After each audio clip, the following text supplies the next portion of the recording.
Boa tarde, meu nome é Laura, sou graduanda em Ciências Biológicas pela Universidade Federal de São Carlos, campus Araras, e vou apresentar meu trabalho intitulado Construção de um vetor de clonagem por meio da metodologia CRISPR-Cas para a edição do gene PP2-B10 em laranja doce, que é desenvolvido no Centro de Citricultura Silvio Moreira, em Cordeirópolis, vinculado ao Instituto Agronômico de Campinas, sob a orientação da doutora Laís Moreira Granato.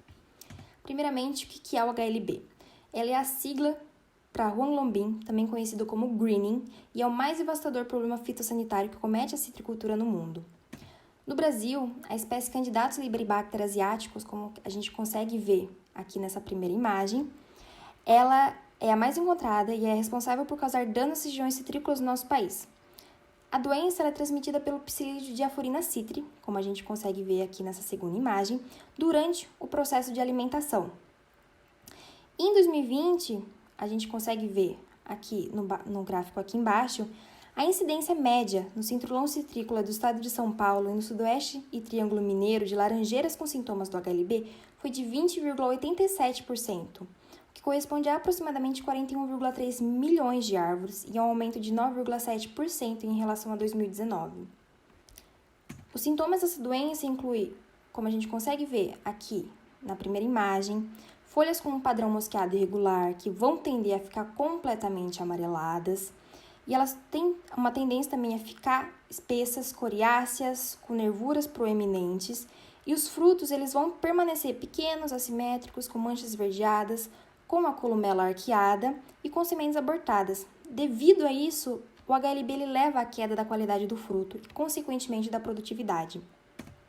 Além disso, esses sintomas também têm sido associados a um acúmulo de um polímero conhecido como calose e de proteínas de floema 2, que são as proteínas PP2, nos tubos de elementos crivados do floema, que é um tecido complexo com elementos de condução, células de sustentação e de armazenamento das plantas infectadas. Isso resulta na obstrução do floema e prejudica o transporte de compostos de carbono, ou seja, de açúcar e de nitrogênio das folhas a outros órgãos. Então, as proteínas PP2 elas estão associadas a proteínas de estrutura, elas são abundantes na seiva do floema e elas podem ser transportadas junto aos fotoassimilados, ou seja, compostos de carbono e nitrogênio, por longas distâncias. No genoma da laranja doce, essas proteínas são codificadas por uma família gênica, e entre eles o gene PP2-B10, e quando ocorre a infecção pela Candidatus liberibacter asiaticus, como eu já citei, e como a gente consegue observar aqui nessa imagem, as proteínas elas passam a ser depositadas bem aqui, que são os poros das placas crivadas no floema da laranja doce. Então, um pouquinho sobre a metodologia CRISPR-Cas. CRISPR é a sigla de Cluster Regularly Interspaced Short Palindromic Repeats, que em português é repetições palindrômicas curtas, agrupadas e regularmente interespaçadas. Ele é um sistema que representa uma maquinaria natural de defesa observadas em procariotos, como bactérias e o domínio arqueia. Então, baseado nesse sistema de defesa natural, foi desenvolvida a técnica CRISPR, que é a metodologia CRISPR-Cas, usando a nuclease Cas9, ou Cas9, que corta o DNA. Ela é guiada por um RNA guia, que a gente vai ver posteriormente, que é o sgRNA, até o DNA-alvo, que possui o domínio PAN, que é um domínio de reconhecimento da Cas9. Isso vai resultar na clivagem da dupla fita do DNA num locus específico, que nem a gente consegue observar bem aqui nessa imagem. E essa clivagem pode ser reparada pelo sistema de reparo da célula, chamado junção de pontas não homólogas, ou NHEJ, que é a sigla em inglês, que promove inserções ou deleções que vão modificar a fase de leitura do DNA e, por fim, vai resultar na edição do genoma da célula. Essa metodologia ela tem sido muito aplicada na edição do genoma de diversos organismos, incluindo plantas, nessa última década. Então, a gente tem estudos com arroz, trigo, sorgo, milho e citros, e nessa imagem a gente pode observar a quantidade de produtos agrícolas geneticamente editados analisados pela CTN-Bio e pela USDA. Então, qual é a nossa hipótese e os nossos objetivos nesse projeto? Primeiramente, com a nossa hipótese, é que o bloqueio das placas crivadas do floema de citros, que é a consequência do acúmulo de proteínas PP2 e calose, causado pela infecção da Candidatus liberibacter asiaticus, poderia ser uma reação de defesa do floema, que objetiva isolar espacialmente o patógeno e reduzir a capacidade de colonização dele. Quando essa resposta é desencadeada, a planta ela iria reduzir ou impedir o funcionamento adequado do floema. Isso vai reduzir o transporte de nitrogênios e compostos de carbono a outras partes da planta e o acúmulo desses fotoassimilados nos órgãos-fontes, como as folhas, em forma de amido, e isso vai desencadear os sintomas típicos do HLB, que como eu já citei, são as folhas mosqueadas, os frutos irregulares e o pouco crescimento do sistema radicular.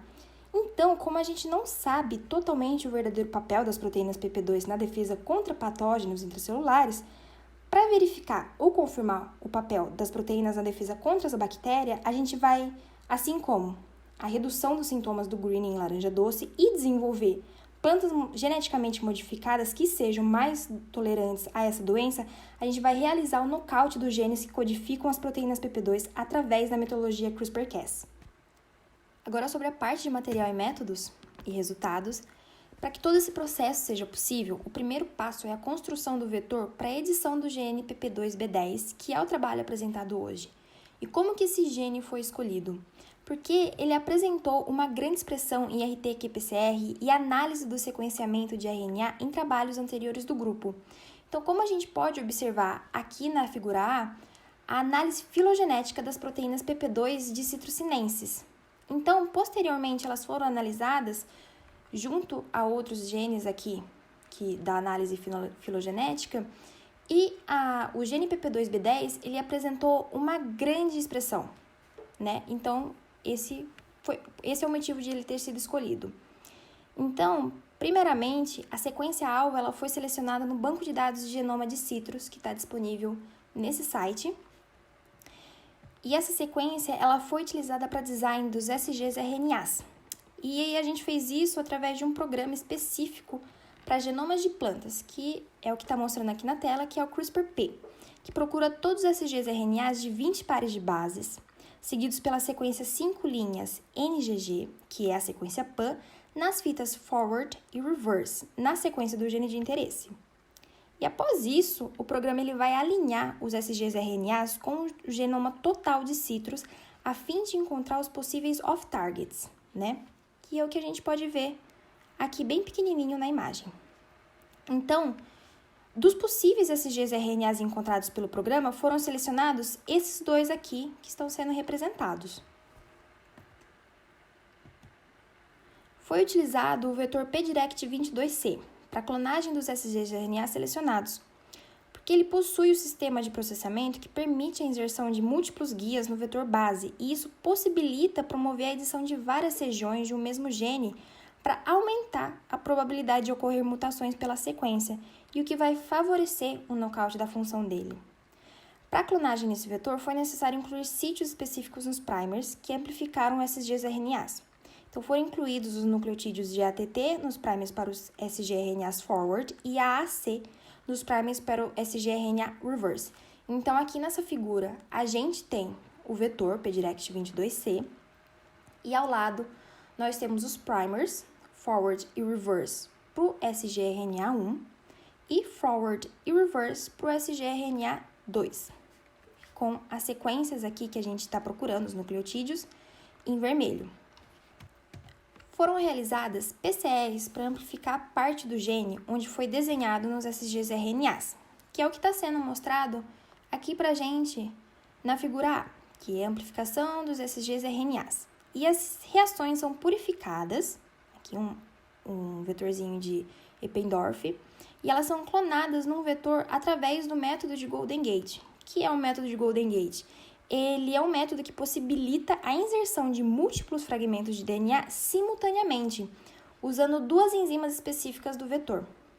Então, após, como a gente pode observar aqui, a transformação de células de E. coli, os transformantes eles foram avaliados por PCR de colônia, utilizando os primers que se anelaram no promotor e no terminador do vetor de clonagem, que é o que está sendo mostrado aqui no nosso segundo gel, na figura B, que mostra as colônias que ficaram positivas. Por fim, foi realizada a extração de plasmídeos de colônias positivas, os quais foram sequenciados pelo método Sanger, e como pode-se observar nessas imagens, que tanto o sgRNA1, nessa primeira figura, e o sgRNA2, que é na figura de baixo, foram realmente clonados no vetor PDirect22C. Então, concluindo, tanto o sgRNA1 quanto o sgRNA2 foram clonados no vetor PDirect22C. Então, o vetor de clonagem está pronto para ser utilizado para a edição do gene PP2B10. Quais são os nossos próximos passos? Futuramente, a gente vai fazer a transformação de Agrobacterium tumefaciens e a transformação genética de citros, para dar continuidade ao projeto. Essas foram as referências utilizadas nesse trabalho, e eu gostaria de agradecer ao Simpósio pela oportunidade, ao Laboratório de Biotecnologia do Centro de Citricultura Silvio Moreira, e principalmente a minha orientadora, a doutora Laís Moreira Granato, pelos seus ensinamentos, pelos seus auxílios ao longo do desenvolvimento do trabalho, e muito obrigada a todos.